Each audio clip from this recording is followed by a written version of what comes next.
जय हिंद मेरे मित्रों और मेरे साथियों। कैसे हैं आप लोग? उम्मीद करते हैं अच्छे होंगे और मस्त भी रहना चाहिए। ठीक है, चलिए तो आपके सपनों की उड़ान का हम वंदन करते हैं। अल्फा टेक में आपका स्वागत और अभिनंदन करते हैं कि वह मंजिल क्या ही पाएगा जिसके सपने नीलाम हो, वह हार नहीं सकता जिसके आइडियल कलाम हो। वो मंजिल क्या ही पाएगा जिसके सपने नीलाम हो, वो हार नहीं सकता जिसके आइडियल कलाम हो।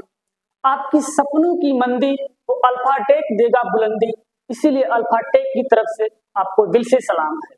तो चलिए, पिछली वीडियो हम लेकर आए थे प्रैक्टिस सेशन के लेकर। आप लोगों ने अच्छा प्यार दिया उस वीडियो को और हम चाहते हैं कि अच्छे से मन से हमारे इस वीडियो को देखते रहिए और अपने यूपीपी के एग्जाम में लगे रहिए। एक बार फिर से कहेंगे, इस बार क्वेश्चन सॉल्व ही नहीं बल्कि फाड़ के आना है और यूपीपी में झंडा गाड़ के आना है। तो चलिए, आज की हम अपनी पहली क्लास शुरू करते हैं। जो पहली क्लास होगी हिंदी भाषा एवं उसकी बोलियां। ठीक है, और हम क्या करेंगे, एक चैप्टर आपको बताएं सॉल्व पढ़ाएंगे, उसके बाद उसका हम प्रैक्टिस कराएंगे, फिर अगला चैप्टर कराएंगे, उसके बाद उसका प्रैक्टिस करवाएंगे। ऐसे ही हमारी डे बाय डे वीडियो आती रहेगी और आप लोग मन से इस वीडियो को देखते रहिए।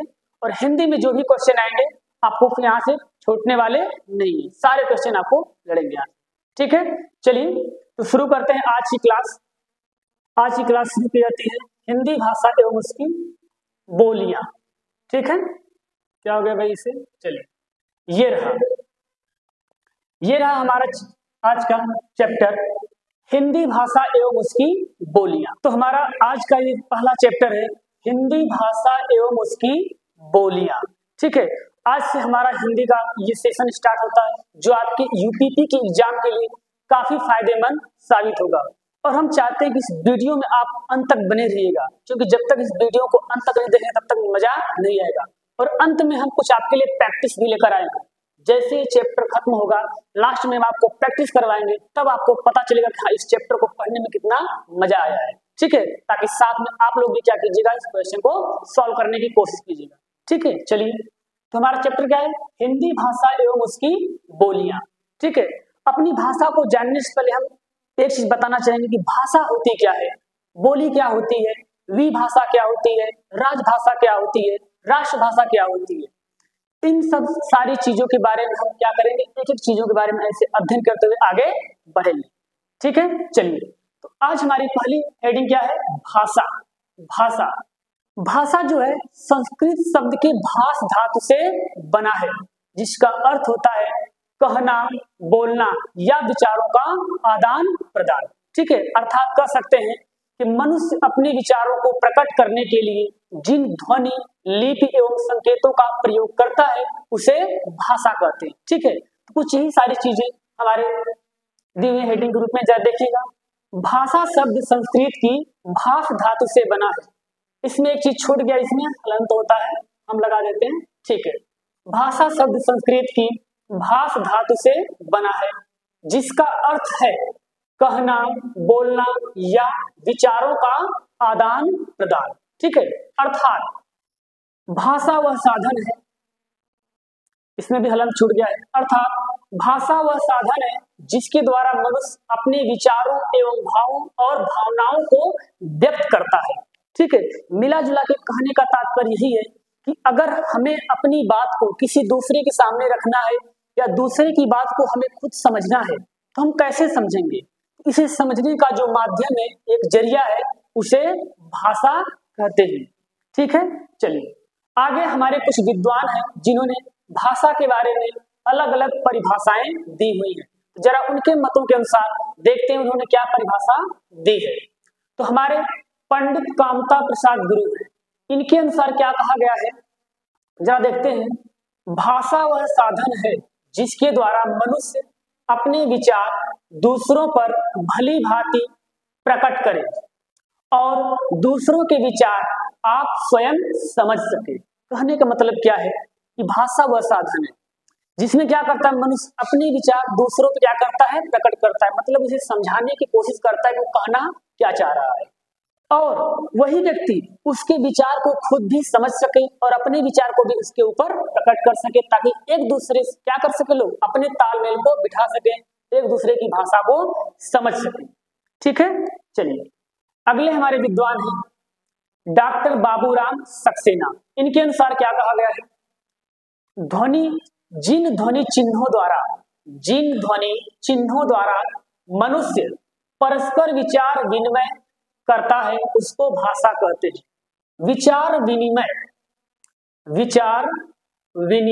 विनिमय का मतलब होता है आदान प्रदान, ठीक है। ये विनिमय अर्थशास्त्र की भाषा का शब्द है, ठीक है। विनिमय का मतलब होता है आदान प्रदान, मतलब अपने विचार उनको देना, उनके विचार खुद को लेना यानी समझना। विनिमय का मतलब होता है आदान प्रदान, यानी अपने विचार उनको दीजिए और उनके विचार स्वयं समझिए, यही क्या होता है, विचार विनिमय होता है, ठीक है। ये बात किसने कही थी, डॉक्टर बाबूराम सक्सेना ने। जिन ध्वनि चिन्हों द्वारा मनुष्य परस्पर विचार विनिमय करता है उसको भाषा कहते हैं, ठीक है। चलते हैं आगे बढ़ते हैं। ये रहा नोट में क्या लिखा है, मौखिक भाषा की सबसे छोटी इकाई ध्वनि एवं लिखित भाषा की सबसे छोटी इकाई वर्ण होती है, जबकि भाषा की सबसे छोटी इकाई वर्ण है। कहने का मतलब क्या है, हम भाषा तीन प्रकार से बोलते हैं। पहली होती है हमारी मौखिक भाषा, जिस भाषा में हम आपको पढ़ा रहे हैं, ये क्या है, मौखिक भाषा, यानी जिसको हम बोलकर प्रकट करते हैं, ठीक है। दूसरी हमारी होती है लिखित भाषा, यानी जिसे हम लिखकर प्रकट करते हैं। इस भाषा का प्रयोग हम जैसे एप्लीकेशन, पत्र या कोई भी ऐसा काम हो जो लिखने के माध्यम से होता है, हम अपनी बात को लिखकर दूसरे को बताते हैं, वो क्या होती है, लिखित भाषा होती है, ठीक है। और तीसरा होता है सांकेतिक भाषा, जिस भाषा का प्रयोग हम संकेत करके बताते हैं दूसरे को, वही क्या होता है, सांकेतिक। जैसे एक गूंगा व्यक्ति होता है, वो क्या करता है, अपनी भाषा को बोल तो नहीं सकता, अगर थोड़ा पढ़ा लिखा है तो लिख सकता है, लेकिन अगर ये भी नहीं कर सकता तो वो इशारे में, खाना चाहिए तो कुछ ऐसे इशारे करता है, पानी चाहिए तो ऐसे इशारे करता है। ट्रैफिक पुलिस देखिए, रोड पे आप लोग जाते हैं, बाजार में ट्रैफिक पुलिस बड़े बड़े महानगरों में लगी होती है, जिस रोड की गाड़ियां छोड़नी है ऐसे हाथ करता है, या इधर की गाड़ी रोकनी तो ऐसे करता है, इधर की गाड़ी छोड़नी तो ऐसे वैसे क्या करता है, वो इशारे करता है, यानी क्या है, सांकेतिक भाषा है।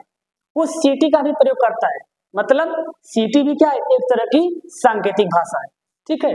तो भाषाएं हमारी कौन सी थी, तीन प्रकार से, कौन कौन, यहां लिख देते हैं जैसे,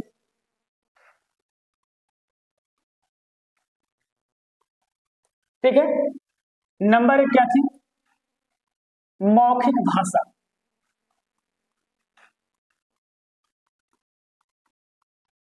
दूसरा है लिखित भाषा,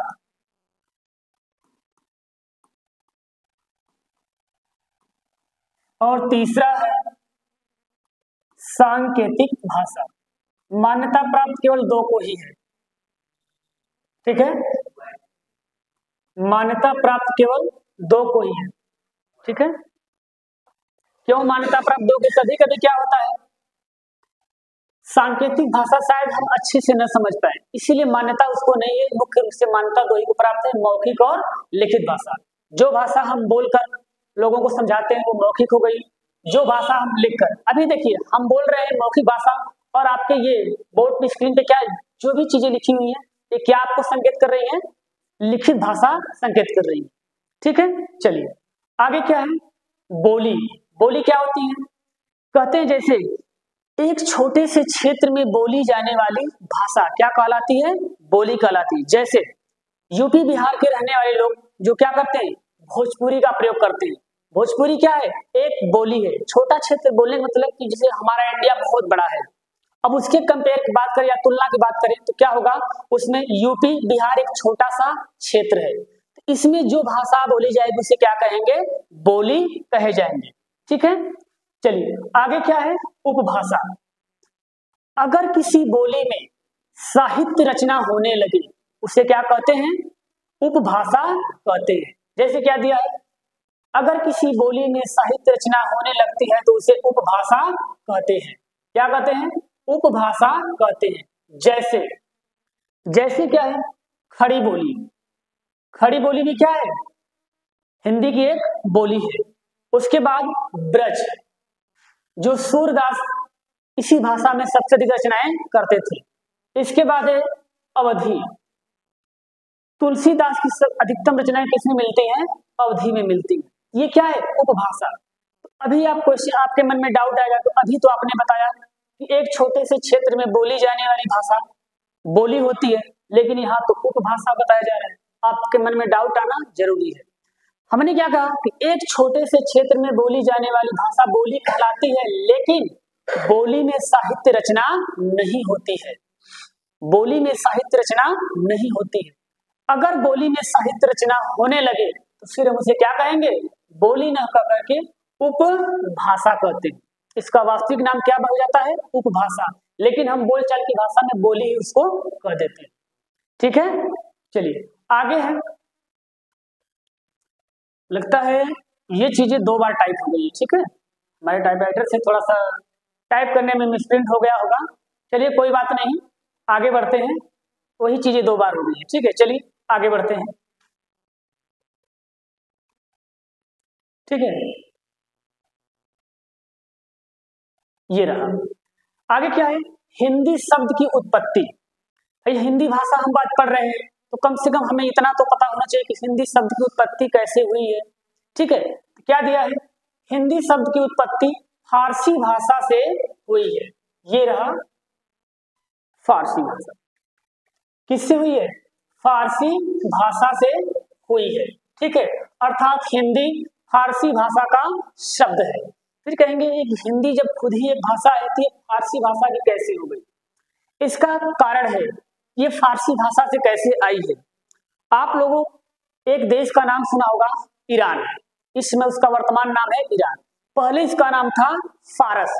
ठीक है, तो फारस के निवासी जब भारत में एंट्री किए, यानी भारत में जब उनका आगमन हुआ, उस समय हमारे देश में चलती थी सिंधु सभ्यता। कौन सी सभ्यता चलती थी? सिंधु सभ्यता। और जो फारस वाले थे वो फारसी भाषा में स को ह पढ़ते थे, स को ह पढ़ते थे और ध को द बोलते थे। ठीक है, इसीलिए इन्होंने जो हमारी सिंधु सभ्यता थी उस सिंधु सभ्यता को क्या बोल दिए? प्रांत कौन सा था? सिंध। उसे सिंध प्रांत बोलते हैं। और इन्होंने क्या बोल दिया इसको? हिंद। क्या बोला? हिंद। और यहाँ जो भाषा बोली जाती थी सिंधी, ये सिंधी को क्या बोल दिए? हिंदी। यानी कह सकते हैं कि हिंदी शब्द किसका दिया हुआ है? ईरानियों का। कभी कभी कंफ्यूज करने के लिए प्रश्न भी पूछता है कि हिंदी शब्द किसका दिया हुआ है। ऑप्शन में आपको फारस नहीं रहेगा, ईरान दे देता है। तो ईरान का ही पुराना नाम क्या था? फारस था। ठीक है, और भी इसके पीछे कई कारण हैं। इसके पीछे अलग अलग कारण है कि भाई हिंदी कैसे फारसी भाषा शब्द है, जिसमें एक कारण ये था। बाकी अब बहुत सारे कारण जब आप इतिहास पढ़ेंगे तो वहां पर उसका गहन अध्ययन कर सकते हैं। हमारा आज का मेन मकसद क्या है? हिंदी भाषा के बारे में अध्ययन करना। ठीक है, चलिए आगे। हिंदी भाषा का विकास। हिंदी भाषा का विकास हुआ कैसे? ठीक है, तो आपको पता है सबसे प्राचीनतम भाषा हमारी कौन सी मानी जाती है? संस्कृत मानी जाती है। संस्कृत से चलकर पाली भाषा आई, पाली से चलकर प्राकृत भाषा आई, प्राकृत से चलकर अपभ्रंश आई और अपभ्रंश के बाद आती है हिंदी। लेकिन कुछ विद्वान कहते हैं कि अपभ्रंश और हिंदी के बीच में भी थोड़ा सा बदलाव हुआ था। उसको एक नया नाम क्या देते हैं? अवहट। तो आप एक चीज ध्यान दीजिएगा, जब भी प्रश्न आपसे पूछेगा कि हिंदी की आदि जननी कौन है, तो आपका उत्तर होगा संस्कृत। आदि मतलब बिल्कुल प्रारंभिक पूछ रहा है। और यदि ये पूछे कि हिंदी की उत्पत्ति किससे हुई है, तो आपका आंसर होता है अपभ्रंश। लेकिन यदि ऑप्शन में अपभ्रंश और अवहट दोनों दिया है, तब आपका जवाब होगा अवहट, न कि अपभ्रंश। इस चीज से आप लोग सतर्क रहिएगा। ठीक है, तो क्या दिया? हिंदी भाषा का विकास। संस्कृत, संस्कृत से पाली, पाली से प्राकृत, अपभ्रंश, अवहट और इसके बाद आपकी ये वर्तमान हिंदी चलती है। ठीक है, एक चीज आपको बता दें, पाली भाषा में सबसे ज्यादा ज्ञान कौन दिया था? तो वे थे हमारे गौतम बुद्ध। प्राकृत भाषा में महावीर स्वामी। यानी क्या है? हिंदी हमारी धीरे धीरे क्या हो रही है? अपना रूप परिवर्तित कर रही थी। संस्कृत से पाली भाषा है, लेकिन पाली थोड़ा सा सरल होती है। आप लोगों ने गौतम बुद्ध का एक उपदेश सुना होगा, बुद्धम शरणम गच्छामि। संघम शरणम गच्छामि, ये कुछ संस्कृत के जैसा मिलता जुलता है लेकिन सुनने में बहुत आसान लग रहा है। यही थी हमारी पाली भाषा, देखेंगे तो आपको संस्कृत से मिलती जुलती लगेगी। ठीक है, चलिए तो हिंदी की उत्पत्ति के बारे में आपने जान लिया, संस्कृत, पाली, प्राकृत, अपभ्रंश, अवहट और हिंदी। इस चीज से आप लोग थोड़ा अलर्ट रहिएगा। ठीक है, ऑप्शन के अनुसार जवाब दीजिएगा। अवहट है तो हिंदी की उत्पत्ति अवहट से हुई है, यदि ऑप्शन में अवहट नहीं है तो अपभ्रंश लगाइएगा। ठीक है, चलिए आगे बढ़ते हैं। नोट में शायद दिया हुआ है, यहां पर नीचे नोट, अगर विकल्प में अपभ्रंश और अवहट दोनों दिया है तो हमारा उत्तर अवहट होगा, न कि अपभ्रंश। ठीक है, अपभ्रंश से हिंदी की उपभाषाओं एवं बोलियों का विकास। शायद यहाँ थोड़ा कुछ टाइपिंग में थोड़ा बहुत मिसप्रिंट हुआ, ये हमारी अगली हेडिंग है। ठीक है, ये बीच में थोड़ा उठकर आ गई,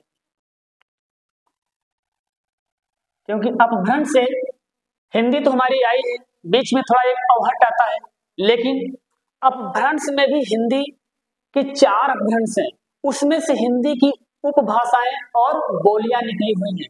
आगे हम उनके बारे में चर्चा करते हैं, क्योंकि सबसे इंपॉर्टेंट यही है, अपभ्रंश से क्वेश्चन पूछता है।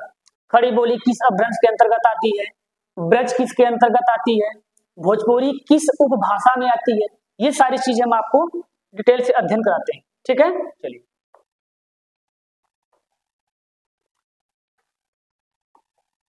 ये रहा, अपभ्रंश से हिंदी की उपभाषाओं एवं बोलियों का विकास।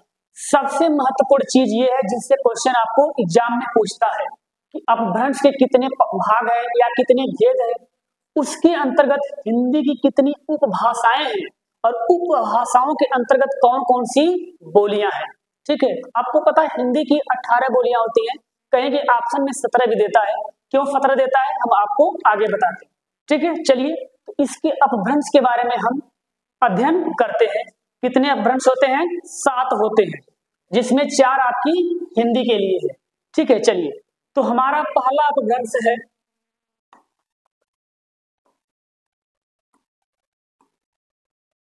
क्या हो गया भाई, जरा ऐसा क्यों है?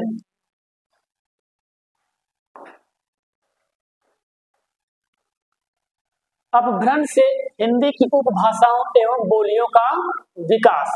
ठीक है, हिंदी के कितने अपभ्रंश हैं और उसके अंतर्गत कितनी उपभाषाएं हैं और कितनी उसकी बोलियां हैं। ठीक है, इसका हम अध्ययन करते हैं। चलिए ठीक है, तो कितने अपभ्रंश हैं? अपभ्रंश के 7 भाग हैं। कौन कौन से हैं? 7 प्रकार। हमारा पहला अपभ्रंश है सौरसेनी अपभ्रंश। सौरसेनी अपभ्रंश। दूसरा है हमारा अर्धमागधी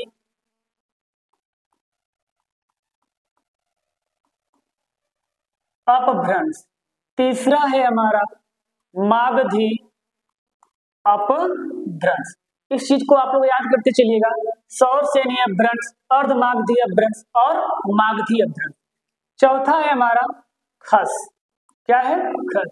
इन्हीं 4 अपभ्रंश के अंतर्गत हमारी हिंदी की 5 उपभाषाएं और 18 बोलियां आती हैं। 3 अपभ्रंश और हैं जो हिंदी से रिलेटेड नहीं, फिर भी हम बता देते हैं। इसके बाद है ब्राचर। ठीक है, इसके बाद है पैसाची और 7वां है हमारा महाराष्ट्री। कौन सा अपभ्रंश है? महाराष्ट्री। ये हमारे 7 अपभ्रंश हैं।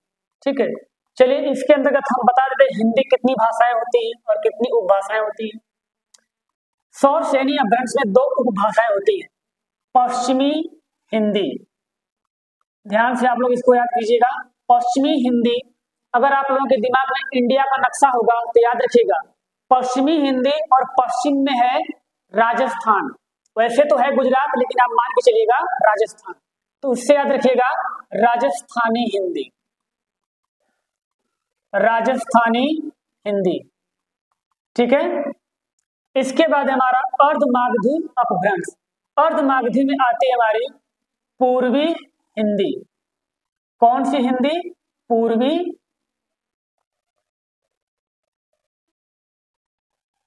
ठीक है।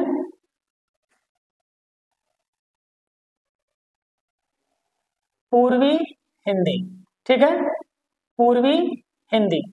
और ध्यान रखिएगा, पूरब साइड में आपको मान के चलिएगा क्या है, बिहार। वैसे तो पूरब में हमारा अरुणाचल प्रदेश है, लेकिन हम थोड़ा याद करने की दृष्टि समझेंगे कि पूर्वी हिंदी और पूरब में क्या पड़ता है, बिहार। तो इससे याद रखिएगा बिहारी हिंदी, ठीक है भाई, पूरब में बिहार नहीं है, बस याद के लिए बता दिया, बिहारी हिंदी। पूर्व में तो आपका अरुणाचल प्रदेश है, ठीक है। इसके बाद एक खस, इसमें आती है आपकी पहाड़ी हिंदी। क्या आती है, पहाड़ी हिंदी, ठीक है। ये रहे हिंदी की 5 उपभाषाएं जो इन 4 अपभ्रंशों में आती हैं। पश्चिमी हिंदी, राजस्थानी हिंदी, पूर्वी हिंदी, बिहारी हिंदी, पहाड़ी हिंदी। 5 हो गए।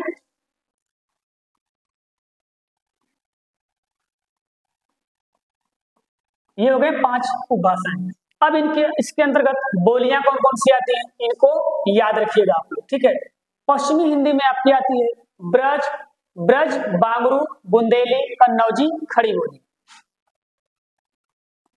ब्रज, बांगरू, बांगरू को ही क्या बोलते हैं, हरियाणवी बोलते हैं, ठीक है, हरियाणवी। बांगरू को ही हरियाणवी बोलते हैं। बुंदेली, कन्नौजी और आपकी खड़ी बोली। खड़ी बोली, खड़ी बोली से क्वेश्चन हमेशा पूछता है, खड़ी बोली किस उपभाषा के अंतर्गत आता है हिंदी के, और किस अपभ्रंश के अंतर्गत आता है। खड़ी बोली ही सबसे ज्यादा हिंदी के 18 बोलियों में से बोली जाती है। इसीलिए कभी कभी क्वेश्चन पूछता है कि हिंदी किस अपभ्रंश में आती है, तो हिंदी किस अपभ्रंश में आती है मतलब खड़ी बोली किस में आती है, ये लगाइएगा सौरसेनी। वैसे तो 4 अपभ्रंश है हिंदी के लिए, लेकिन अगर क्वेश्चन इस तरह से गुमराह करने के लिए पूछ रहा है कि हिंदी किस अपभ्रंश में आती है, मतलब वो खड़ी बोली पूछ रहा है, तो खड़ी बोली मतलब सौरसेनी अपभ्रंश पश्चिमी हिंदी। इसके बाद हमारी राजस्थानी हिंदी, इसमें आएगी अवधी, बघेली और छत्तीसगढ़ी, छत्तीसगढ़ी, ठीक है। चलिए पूर्वी हिंदी, सॉरी मिस्टेक हो गया, हमने लिखना चाहिए इसमें, हमने इसमें लिख दिया गलती से।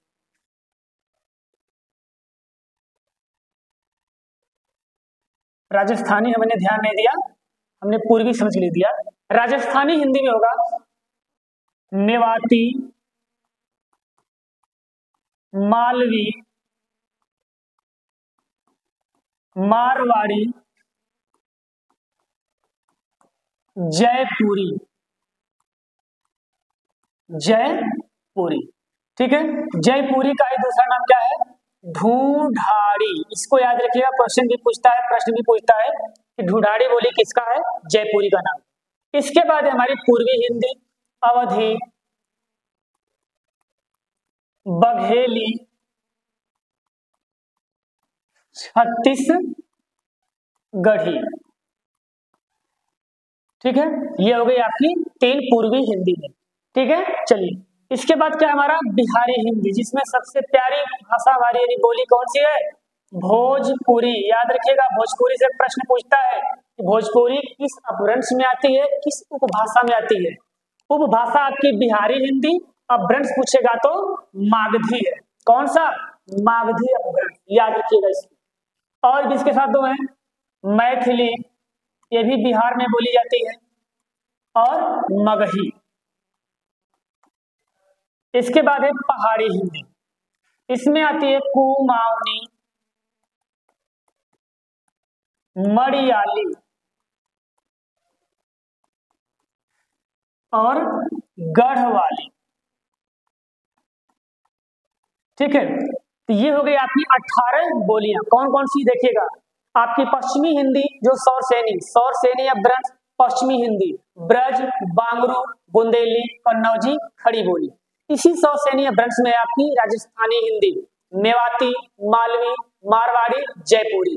जयपुरी का दूसरा नाम क्या है, ढूंढाड़ी, और बांगरू का हरियाणवी। इसके बाद है हमारा अर्धमागधी अपभ्रंश, इसमें आती है आपकी पूर्वी हिंदी। पूर्वी हिंदी में कौन सी बोली? अवधी, बघेली, छत्तीसगढ़ी। इसके बाद है हमारा मागधी अपभ्रंश, इसमें आती है आपकी बिहारी हिंदी, भोजपुरी, मैथिली, मगही।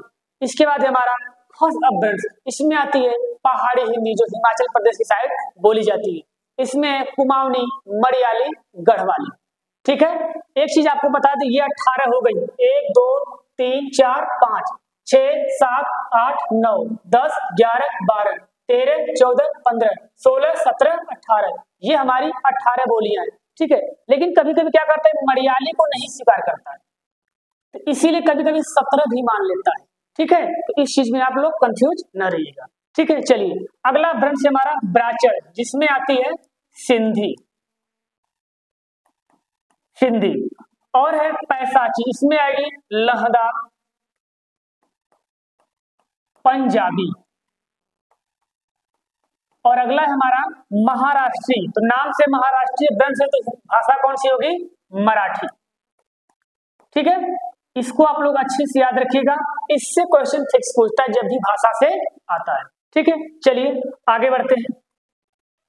तो बच्चों ये बोलियों संबंधित हमारी क्लास हो चुकी थी, अब इसके बाद हम आगे बढ़ते हैं। देखिए सबसे ज्यादा क्वेश्चन इसी से पूछा था। ठीक है, आगे आप लोग इसको याद करते रहिएगा। और दूसरा क्वेश्चन पूछता है कि इनमें से कौन सी भाषा संविधान की 8वीं अनुसूची में नहीं है। जो आपके संविधान से संबंधित क्वेश्चन भी है, अगर आप लोग यहाँ उसको याद रख लेते हैं तो आपके जीएस में पढ़ने के लिए काम आने वाला है। ठीक है, तो हम आपको आज 22 भाषाएं याद करवाएंगे। वो संविधान की 8वीं अनुसूची में कौन सी 22 भाषाएं हैं, जब संविधान हमारा लागू हुआ तो क्या 22 भाषाएं एक साथ आई थी या कितनी आई थी, ये सारी चीजें हम अगले पेज पे आपको लेकर चलते हैं। ठीक है, चलिए आगे है हमारा, ये रहा भारतीय संविधान की 8वीं अनुसूची में मान्यता प्राप्त भाषाएं। तो भारतीय संविधान की 8वीं अनुसूची में 22 भाषाएं हैं। ठीक है, चलिए तो 22 भाषाएं हम आपको याद करवाते हैं। पहले एक बार हम खुद आपको सुना देते हैं वो 22 भाषाएं हैं कौन सी। ध्यान से आप लोग सुनिएगा, और जैसे हम बोलेंगे वैसे भी आप लोग बोलने की एक बार कोशिश करेंगे, आपको अच्छे से याद हो जाएगा। ठीक है, चलिए असमिया, बांग्ला, गुजराती, हिंदी, कन्नड़, कश्मीरी, मलयालम, मराठी, उड़िया, पंजाबी, संस्कृत, तमिल, तेलुगु, उर्दू, सिंधी, कोंकणी, मणिपुरी, नेपाली, मैथिली, संथाली, ये है आपकी 22 भाषाएं। ठीक है, तो भाई हमको अच्छे से याद हो गया पढ़ाते पढ़ाते, आप लोग भी अगर इसको याद करेंगे तो आपको भी याद हो जाएगा। ठीक है, चलिए तो उन 22 भाषाओं को हम आपको यहाँ पर लिखवाते हैं। ठीक है, चलिए सबसे पहले कौन सी भाषा है? असमिया। ठीक है,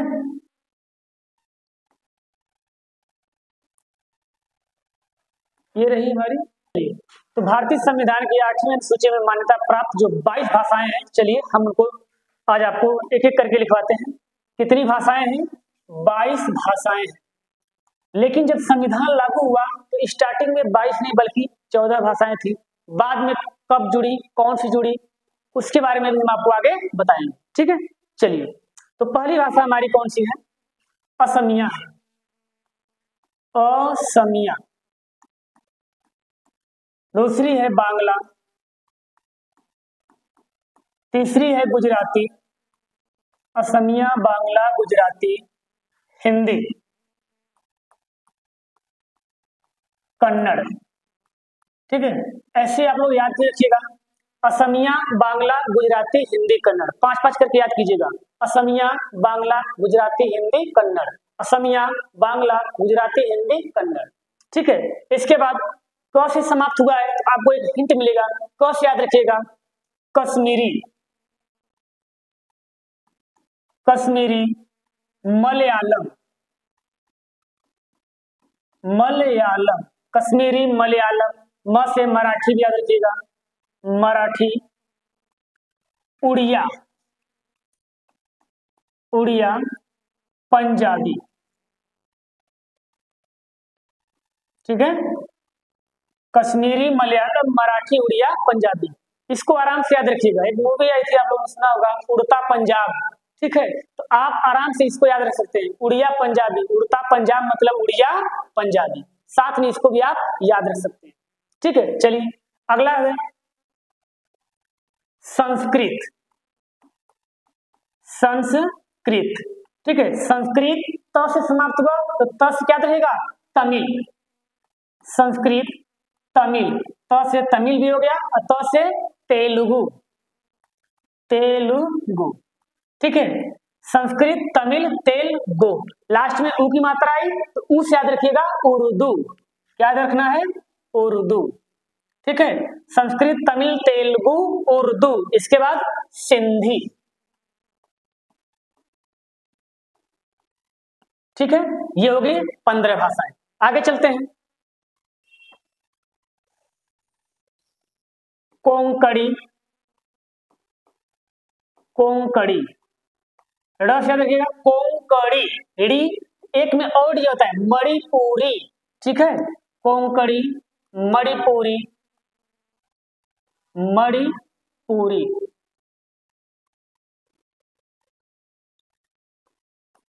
मणिपुरी, नेपाली, ठीक है, नेपाली, बोडो, बोडो, दो से समाप्त हुआ, दो से याद रखिएगा डोंगरी,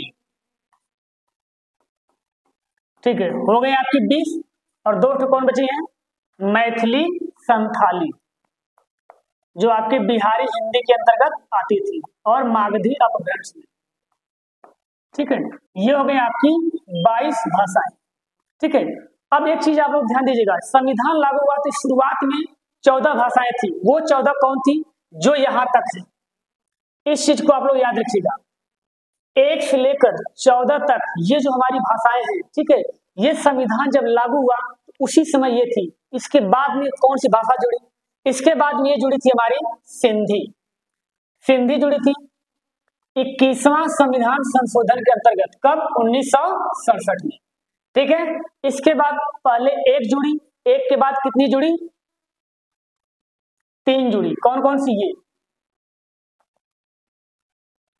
देखिए, इसीलिए हमने इस सीक्वेंस से आपको बताया है ताकि आपको संशोधन याद करने में आसानी रहेगी, पहले एक 21वां संविधान संशोधन 1967, इसके बाद 3 जुड़ी, कोंकणी, मणिपुरी, नेपाली, ये कब जुड़ी, 71वां संविधान संशोधन, कब हुआ था, 1992 में, ठीक है, इसके बाद 4 बची, बोडो, डोंगरी, मैथिली, संथाली, ये सब लास्ट में जुड़ी, ठीक है, ये 4 आपकी हो गई, बोडो और ये डोंगरी, ठीक है, ये कब जुड़ती हैं दोनों, ये सब कब जुड़ती हैं, 92वां संविधान संशोधन 2003, ठीक है, ये सब सारी चीजें आपको याद रखना है, अगर आपको स्क्रीनशॉट लेना तो स्क्रीनशॉट भी ले सकते हैं, ठीक है, हम हट जाते हैं थोड़ी देर के लिए, चलिए आगे बढ़ते हैं,